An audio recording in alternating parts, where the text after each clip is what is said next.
Այսօր շարունակում ենք Լեռան քարոզը ուսումնասիրել եւ Լեռան քարոզի մի շատ բարդ դժվար հատվածի ենք գալիս։ Հարցը այդ հատվածի մեջ ոչ թե նրանով է, որ բառերն են բարդ, այլ կիրառումն է բարդ։ Մինչև այս հատվածը Հիսուս սովորեցնում էր որպես տիեզերքի կանոնադիր սովորեցնում էր, թե ինչպիսին պետք է լինի իր ընտանիքի անդամը, թե ինչպիսին պետք է լինի երկնային արքայության բնակչի բնավորությունը եւ այդ բնավորության մեջ խաղարար լինելը, արդարության համար լացող, պայքարող, արդարությունը փափագող լինելը, տարբեր մարդկային որակներ էին նկարագրված, բայց երբ որ դա գալիս է կիրառության, ինչպես ենք մենք դա կարողանում կիրառել, երբ որ հարվածում են կտրիր այդ չարի շղթան եւ մյուս այտդ էլ դուր թող ամոթից հարվածողը ինքնին սթափվի եւ որոշի չխզել այդ սիրո հարաբերությունները, երբ որ բաճկոնդ են ուզում մի բան էլ ավել դուր, երբ որ պահանջում են իրենց համար ինչ որ մի գործ անել դու ավելին արա, նախաձեռնող եղիր, սերը ավելացնող եղիր։ Սա կիրառական օրինակներ էր, թե ինչպիսին պետք է լինի արքայության կրող, ում մեջ Հիսուսն է ապրում։ Բայց հիմա գալիս ենք մի ավելի բարդ թեմայի։ Մարդկությունը իր ողջ պատմության ընթացքում սա չի կարողանում ընկալել։ Մինչև այսօր մենք այստեղ նստածներս սա չենք կարողանում ապրել, չենք կարողանում կիրառել մեր կյանքում, չենք կարողանում վստահել, որ սա ճիշտ է։ Բայց սա ճիշտ է, որովհետև Հիսուս սովորեցրեց, սա ճիշտ է, որովհետև տիեզերական ճշմարտություն է հավիտենական բոլոր սերունդների համար, բոլոր տեղում, եթե պետք է մարդ ապրի, դա լինի որևէ կետում, որևէ համայնք ստեղծի, սա է ճշմարտությունը եւ այս կանոններով դա պետք է լինի։ Ընթերցենք Աստծո խոսքը եւ տող առ տող փորձենք մտնել, հասկանալ, թե ինչ նկատի ունի մեր Տերը սա մեզ սովորեցնելով։ Մատթեոս ավետարան 5-րդ գլուխ 43-ից 48 համարները։ Լսել եք, թե ինչ ասվեց. պիտի սիրես ընկերոջդ եւ պիտի ապտես թշնամուդ,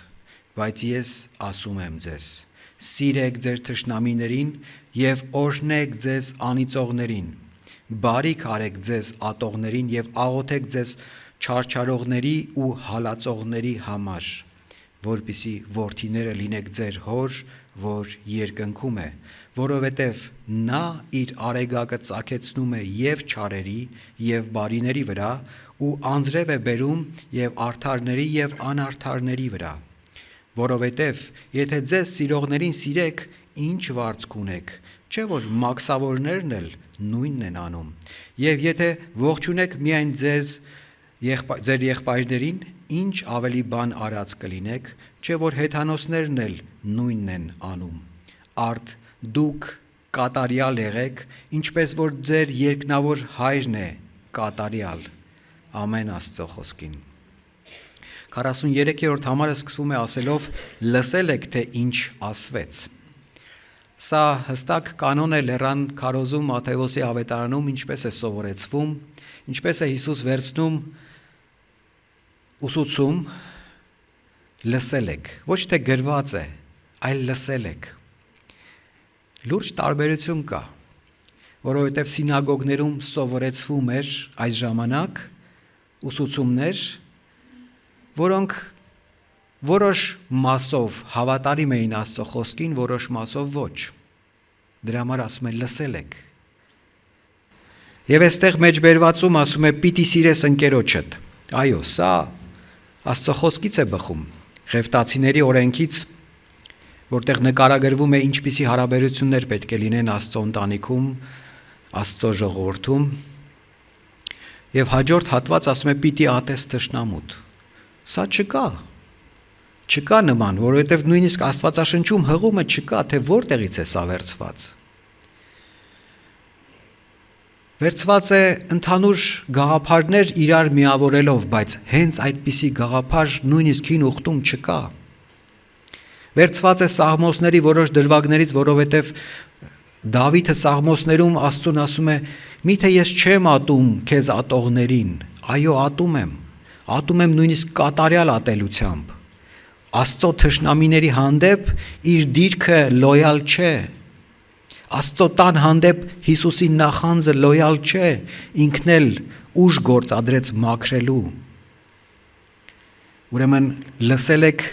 այլ բան է, գրված է այլ բան է։ Եվ Հիսուս սկսում է սովորեցնել, ցույց տալու, որ մի փոքր շեղումը ամբողջական ճշմարտության մեջ ավելի վտանգավոր է, քան պարզ հստակ սուտը։ Գիտեք, երբ որ մեզ գալիս են մի բան են ասում մեր ընտանիքի մասին, մեր մասին, որ կատարյալ սուտ է, մենք գիտենք, որ սա 90%, 100% սուտ է, մենք միանգամից չենք ընդունում, ծիծաղում ենք, առաջ ենք անցնում։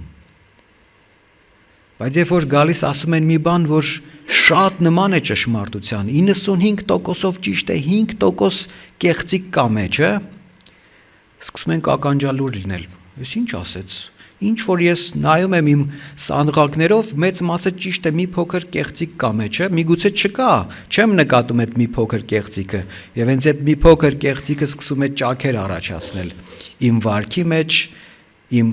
վստահության մեջ, իմ հավատարմության մեջ, իմ աստվածաբանության մեջ։ Եվ վերջում հայտնվում եմ լրիվ այլ վայրում։ Եվ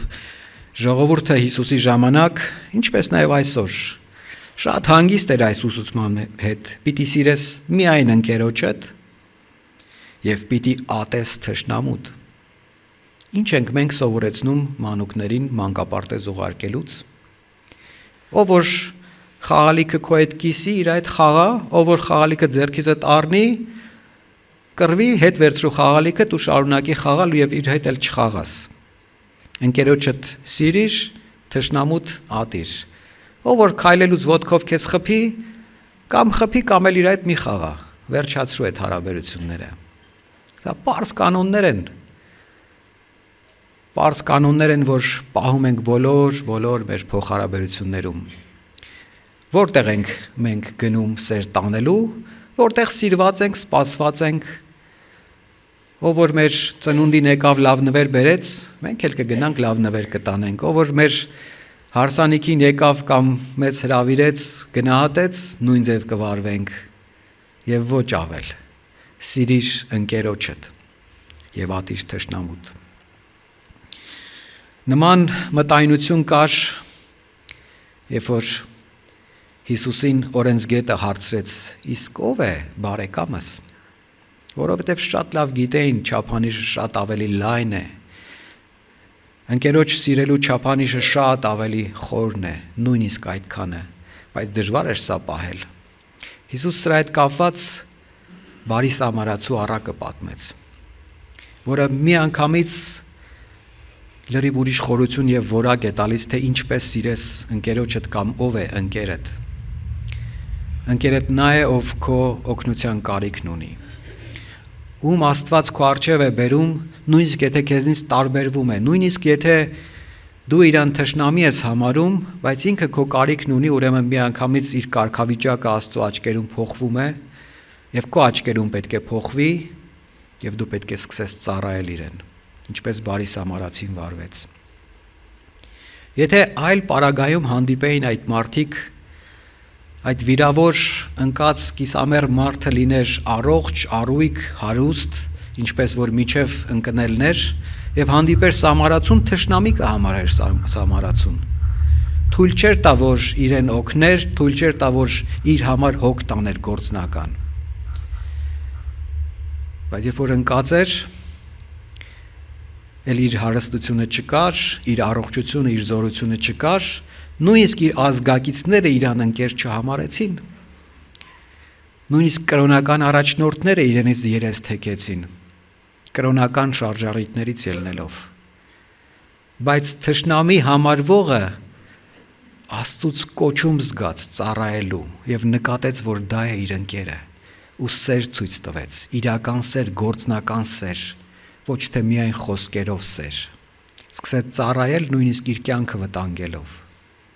սկսեց ծառայել նյութական ներդրում ունենալով, սկսեց ծառայել իր պաշտպանության ներքո առնելով, սկսեց ծառայել ասելով, ինչ որ պետք է արա, եթե ավել բան անես, դրա պատասխանատունն եմ ես, հետ վերադառնալիս դա էլ կվճարեմ։ նախաձեռնող, մտածող սեր, որ սահմաններ չի դնում։ Սա է իրական ընկերոջ հանդեպ սերը, որը կարող է թշնամի լինել։ Եվ Հիսուսն ասում է, բայց ես ասում եմ ձեզ։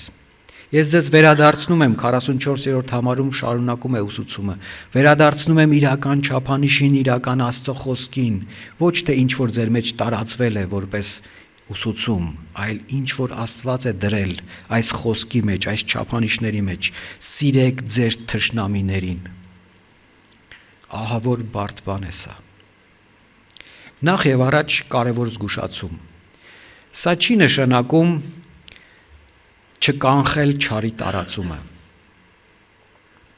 Չարի տարածումը կանխել է նշանակում հենց սիրելով թշնամիներին, բայց երբ որ չարը ակտիվ գործողության մեջ է, սա պետք է կանխվի։ Երբ որ հարձակվել են, սա չի նշանակում, որ այդ պարագայում դու պետք է ասես, արի, քիչ ես խփել, մի հատ էլ խփի տուր սպանի բրծնեմ։ Սա չի հարցը։ Նշանակում է ինքնապաշտպանության քո սահմանը դու պետք է ունենաս։ Եթե ընտանիք ունես եւ ընտանիքիդ պատասխանատվությունն ես կրում պաշտպանելու, դա քո պատասխանատվությունն է Աստծուց։ Դու պետք է պաշտպանես եւ չարը սահմանափակես իր ակտիվ գործողության շրջանում։ Ընտանիքը նաեւ սկսում է պետության սահմաններից եւ պետությունը պետք է պաշտպանես, որովհետեւ Աստված հենց չարի անբռնազբոս տարածումը զսպելու համար ստեղծեց պետություններ։ Երբ որ ջրհեղեղից հետո, որ չարի մաքրության այդ դրվագն էր, Նոյին նոր կանոններ տվեց, հենց այդտեղ չարը սահմանափակելու եւ սպանողին մահապատժի ենթարկելու կանոնը դրվեց։ Սա պետության գործառույթն է եւ դրա համար Հռոմեացիների նամակում առաքյալն ասում է 3 անգամ շեշտում է, որ պետական ծառայողը ոստիկանը այն ժամանակվա գաղափարախոսությամբ դիակոն է, այսինքն սարկավագ է, այսինքն հոգևոր ծառայություն անող մեկն է, Աստծուց կարգված սուր է կրում չարին պատժելու համար եւ բարու գործունեությունը տարածելու համար։ Մենք սա պետք է գիտակցենք, սրանք իրար հետ չեն խառնվում, բայց որպես Քրիստոսի ընտանիքի անդամներ, երկնային արքայության բնակիչներ ունենք պարտականություն չարը բարով կանխելու, որովհետև չարը չարով կանխելը պետության ֆունկցիան է, բայց սա միշտ չի որ գործում է, որքան ավելի բոլոր տեսակի պետություններում զարգանում են մեթոդները, թե ինչպես նկատել, տեսնել, որտեղ չարիքի օջախ կա կանխել, սա չի դադարում, որովհետև մարդու սիրտը չի փոխվում։ Չարը չարով հնարավոր է որոշ չափով սահմանափակել, բայց ամբողջությամբ մաքրել ու վերացնել միայն չարը բարով է հնարավոր։ Եվ Հիսուս հենց դա է սովորեցնում, որ այլ որակ ձեր մեջ պետք է լինի, դուք պետք է կրեք իմ սերը, եւ հենց միանգամից սկսում է ցույց տալ, որ օրհնեք ձեզ անիծողներին, բարի կարեք ձեզ ատողներին եւ աղոթեք ձեզ չարչարողների ու հալածողների համար, որպեսզի որդիները լինեք ձեր հոր, որ երկնքում է։ Միանգամից ընտանիքի մեջ է դնում եւ ասում. ուզում եք որդիներ լինել, այսպես վարվեք։ Ուզում եք արտահայտել, որ դուք ունեք հայր, երկնային հայր, այսպես արեք։ Որովհետև ինչպիսին է ձեր հայրը, դուք նույն բնույթը պետք է ունենաք։ Եվ ինչպիսին է հայրը, նախ ընդհանուր օրհնության մասին է ասում, ընդհանուր շնորհի համար մասին, որովհետև հայրը այնպիսին է, որ արեգակը ծագեցնում է թե չարերի, թե բարիների վրա։ Չի նայում, որ այ դու հենց որ բարի դառնաս, նոր քո համար արեգակ կծագի։ Չէ, անկախ ամեն ինչից, չնայած եթե անկեղծ լինենք, չկա մեկը, որ բարի է, մեկն էլ չկա, որ բարի է, բոլորս էլ անարժան ենք այդ արեգակի լույսը վայելելու, բայց Տերը կանխավ իր սերը շնորհում է, կանխավ տալիս է այդ օրհնությունները եւ ասում է, թե բարիների վրա, թե չարերի վրա, անձրև է բերում արդարների եւ անարդարների վրա, հավասարապես իր օրհնությունները տալիս է Տերը, տալիս է սпасելով եւ ակնկալելով, որ սրտեր են փոխվելու, ակնկալելով, որ բարձրանալու է սերունդներ, որոնք չարը բարիով են կանխելու։ Հիսուս շարունակում է ուսուցումը ասելով, որովհետև եթե ձեզ սիրողներին սիրեք, ինչ վարձք ունեք։ Շատ ստանդարտ վիճակ է սա։ Ինչով եք տարբերվելու աշխարհից, եթե սիրեք ձեր սիրողներին։ Շատ նորմալ, բնական մթնոլորտ է աշխարհում, որ մենք մեզ սիրողներին սիրում ենք։ Իսկ Քրիստոս մեզ սովորեցնում է, որ մի սիրեք աշխարհը, տարբերվեք աշխարհից, այլ եղեք, այս աշխարհից չեք դուք, այլ արքայությունից եք, այլ որակ կա ձեր մեջ, Սուրբ Հոգին ձեզ այլ էություն է շնորհել վերստին ծննդյամբ եւ շարունակում է ձեր մեջ ձևավորել այլ պտուղ, այլ նպատակ, մի տեսակ մարդկային, որը կարողանում է սիրել նաեւ չսիրողներին։ Սա շատ գործնական դրսևորումներ ունի մեր աշխատանքում, մեր ընտանիքում, որտեղ որ շատ սեր կա ու հանկարծ այդ սերը պակասում է, միանգամից թշնամանք է սկսում, որովհետև փողոցի պարզ անցորդից չես ակնկալում սեր կամ հարաբերություններ, բայց մտերիմ օջախներում, որտեղ իրար հետ աշխատում են, իրար հետ ծառայում են, իրար սիրում են, հանկարծ ինչ-որ մի հարցով իրար չեն հասկանում, շատ արագ թշնամիների են վերածվում։ Աստվածաբաններից մեկն ասում է, սիրիր թշնամուտ նախ սկսի կիրառել ընտանիքիդ մեջ, որովհետև շատ արագ հենց ընտանիքում են մարդիկ թշնամիների վերածվում եւ չարի գործունեության ամենահեշտ տիրույթն է սա, իրական սիրո մթնոլորտը, իրական հոգևոր օջախը, որ նախորդ ուսուցումներից էլ տեսանք, թե Հիսուս որքան է կարևորում ընտանիք երևույթը, որ հենց ընտանիքում են դաստիարակվում քրիստոսակենտրոն անհատներ, հենց ընտանիքում է իրականանում առաջնային պաշտամունքը, հենց ընտանիքն է այն օջախը, որտեղ իրական ագապե սերը պետքա տարածվի։ Բայց հենց այդտեղ էլ չարը կարողանում է բերել անվստահություն, բերել իրար հանդեպ անարգանք ու ստեղծել մթնոլորտ, որ ընտանիքում է թշնամանք սկսում։ Հետո այդ թշնամանքը արդեն ինքնաբերաբար տարածում է մնացած բոլոր ոլորտներում կյանքի։ Ուրեմն սկսենք մեր ընտանիքներից կարգավորել, ներել, առաջնային քայլն անել ներելու, որպեսզի կանխվի չարի տարածումը։ Որովհետև եթե ձեզ սիրողներին սիրեք, ինչ վարձք ունեք, չէ՞ որ մաքսավորներն էլ նույնն են անում։ Մաքսավորները, որոնք ծառայում էին հռոմեական իշխանությանը, որոնք հարկահավաքություն էին անում, ավելին քան պահանջվում էր նույնիսկ, լինելով այդ ազգից, ամենաանարգվածն էին, բոլոր տեսակի մտածելակերպով, որովհետև իրենք հակառակորդ պետության գործին էին ծառայում, որովհետև իրենք իրենց ազգի մեջ սերը պակասեցնում էին, եղած ռեսուրսները ուղարկում էին հարկահավաքությամբ հակառակորդին, իրենց ստրկացնողին, ավելի ծանր վիճակ էին ստեղծում, որոնք նաև իրենց գերշահույթները ծախսում էին շնության վրա, ծախսում էին ամբարտավանության վրա, ծախսում էին ավելի մեծ ավազակախումբ ունենալու վրա, որպեսզի ավելի շատ հարկ կարողանան հավաքել։ Բնականաբար չէին սիրվում պարզ հասարակության կողմից, կրոնական առաջնորդների կողմից, բայց հո իրար մեջ իրար սիրում էին։ Նույնիսկ մաքսավորները իրանց բարեկամների համար շատ լավն էին, ումից որ աչք էին փակում, հարկ չէին հավաքում, իր համար շատ լավն էին դառնում։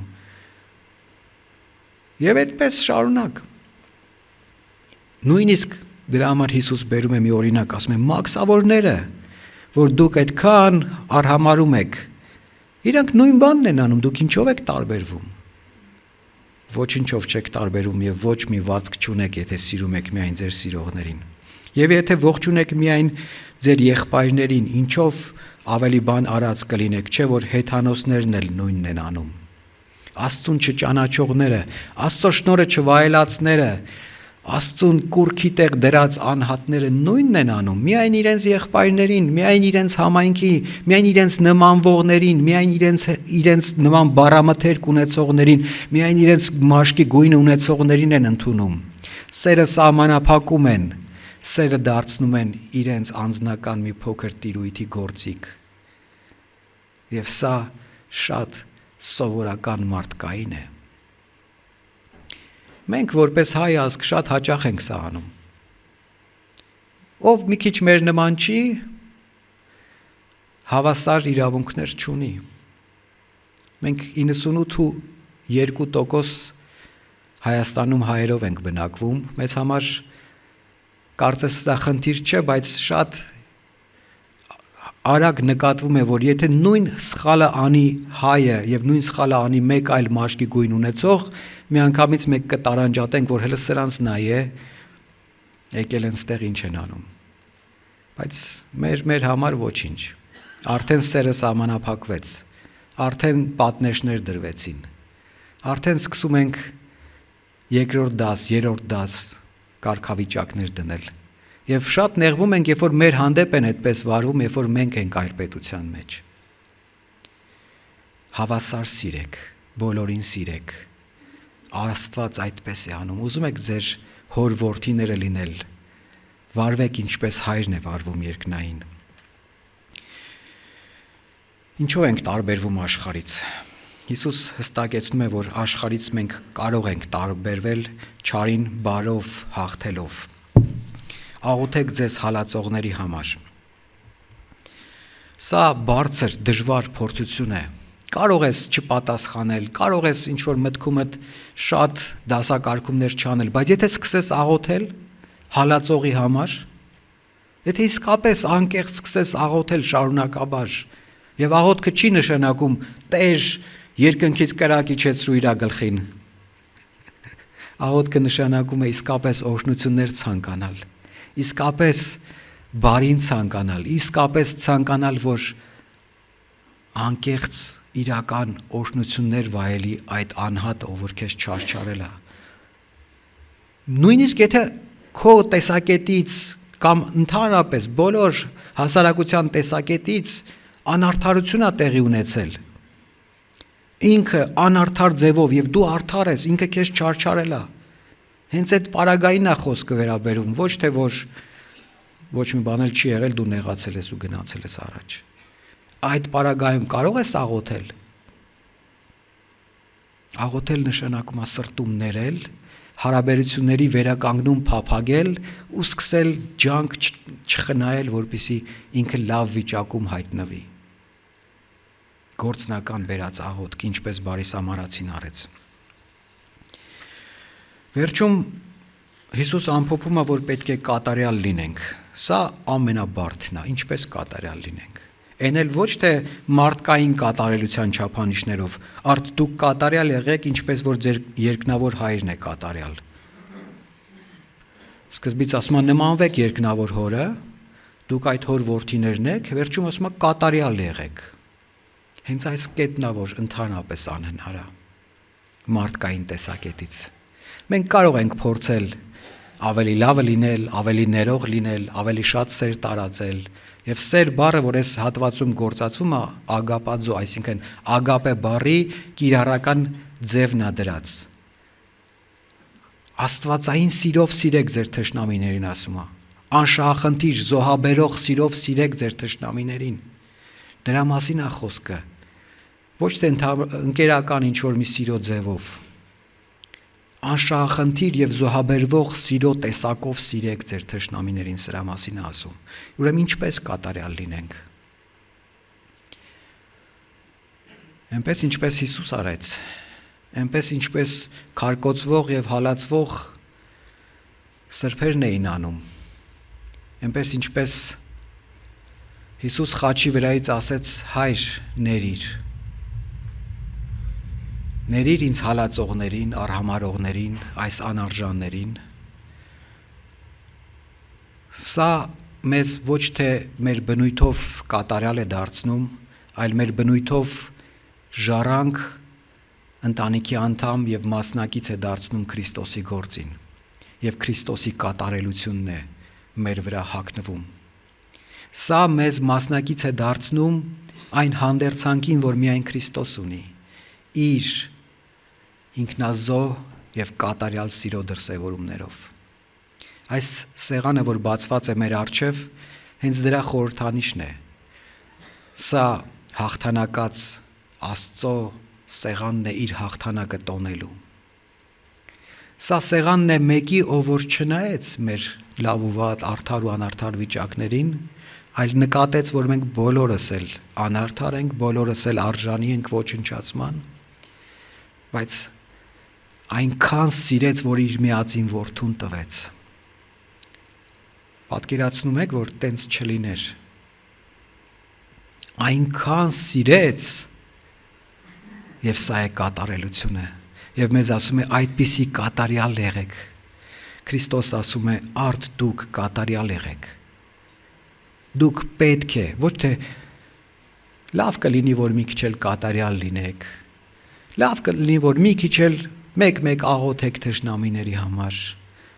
Սա քննարկման չափանիշ չի։ Հստակ վերջնական կանոն է։ Էսպես է ու վերջ, կամ էսպես է, կամ այնպես է, երկրորդ տարբերակ չկա։ Միջին վիճակ գոյություն չունի քրիստոնեության մեջ։ Միջանկյալ դիրքեր գոյություն չունեն։ Կա Աստծո արքայության մասնակից անդամ եւ կա հակառակ արքայության մասնակից ու անդամ։ Ուզենք թե չուզենք, սա է կանոնը։ Որքան էլ որ մեզնից հեռու պահենք այս հատվածը, որքան էլ որ փորձենք անտեսել, մի կողմ դնել, հետո կհասունանամ, հետո կլինի, հետո չկա։ Կամ ապրում ես այս չափանիշով, կամ չես ապրում քրիստոնեական կյանքով։ Ապրում ես քո հորինած քրիստոնեությամբ, որ Աստծո պատկերացրածից շատ հեռու է։ Երբ որ մեզ վիրավորում են, Աստված տալիս է հնարավորություն ցուցաբերելու ոչ թե նույն վարքը, այլ Աստծո բնույթը մեր միջոցով։ Այսինքն խնդիրը հնարավորության է վերածվում։ Բարդությունը, պրոբլեմը դառնում է հոգևոր մեկ աստիճան ավելի աճ ունենալու եւ Աստծո սերը տարածելու հնարավորություն, դրանով տեսնում են սերը, դրանով տեսնում են չարի կանխման իրական միակ ձևը եւ դրանով նմանվում են Հորը։ Միայն Քրիստոսի միջոցով ունենք արդարություն։ Երբ մենք սիրով արձագանքում ենք ատելությանը, աղոթքով անարդարությանը եւ բարությամբ չարին, մենք արդեն ապրում ենք այն կատարելությունը, որի մասին խոսում է Հիսուս։ Մենք ապրում ենք ոչ այս աշխարհի նման, ոչ այս աշխարհի կանոններով, ոչ այս աշխարհի սահմանած գայլային օրենքներով, անտառային օրենքներով, որովհետև գայլային օրենքներով ուժեղը ուտում է թույլին, ուժեղը իշխում է, պատժողը ավելի լավ վիճակում է հայտնվում եւ ամեն մարդ միշտ փորձում է ցույց տալ, որ ինքն է պատժողը, ինքն է արդարության չափը ձևավորողը, ինքն է որոշում որտեղ պետք է ճշմարտություն լինի, որտեղ չէ։ Եվ երբ որ խոնարհված ես, երբ որ Քրիստոսով ես ապրում, երբ որ հասկանում ես, որ դու չես որոշողը, դու կարող ես ենթարկվել խոսքին ու չարը բարով հաղթող լինել, այդ պարագայում Աստվածային սերը սկսում է հորդել քո մեջ, քո միջոցով, ու դա առիթ է դառնում, որ շատերը փրկվեն։ Դա առիթ է դառնում, որ ինչպես առաջի դարի պատմիչներն են ասում, որ մարտիրոսների հոսած արյան ամեն կաթիլից որպես սերմեր դուրս էին գալիս հարյուրավոր նոր հավատացյալներ եւ լրիվ անաստված պետությունը, հռոմեական կայսրությունը մեկ սերունդ, երկու սերունդ հետո այնքան արագ քրիստոնեական աճ ունեցավ, որ 100,000-ավոր քրիստոնյաներ հայտնվեցին, որովհետև մարդիկ բարով չարը կանխում էին, որովհետև մարդիկ օրհնում էին իրենց անիծողներին, իրենց հալածողներին, որովհետև օրհնություն եւ իրական օրհնողի դիրքում էին հայտնվում, եւ սա խոսքեր չէր, սա կյանք էր, մարտիրոսական հավատքի կյանք։ Քրիստոս մեզ սովորեցնում է, որ ճանապարհը նեղ է, ճանապարհը դժվար է, ճանապարհը միակն է, իր նմանությամբ է, իր հետքերով է։ Ինքը այդ ճանապարհը քայլեց, ամեն դրվագում ցույց տվեց սա։ Երբ որ իր ամենամոտ ընկերը եւ հավատքով ամենաուժեղ անհատը Պետրոսն ասեց. «Չլինի թե դու այս ճանապարհը միջև վերջ գնաս, այս կետում հերիք է, մի խաչվիր»։ Ինքը ասեց. «Հետիս անցիր սատանա»։ Որովհետեւ այս ճանապարհից հետ պահելը, չարին չարով պատժելը մի անգամից ցույց է տալիս, որ սա չարի գործունեությունն է։ Միջև վերջ պետք է գնալ այս ճանապարհով, միջև վերջ պետք է ներել, աղոթել, սիրել եւ սրանով մասնակիցը դառնալ Քրիստոսի սեղանին, Քրիստոսի շնորհած հանդերձանքին, Քրիստոսի բերած օրհնություններին։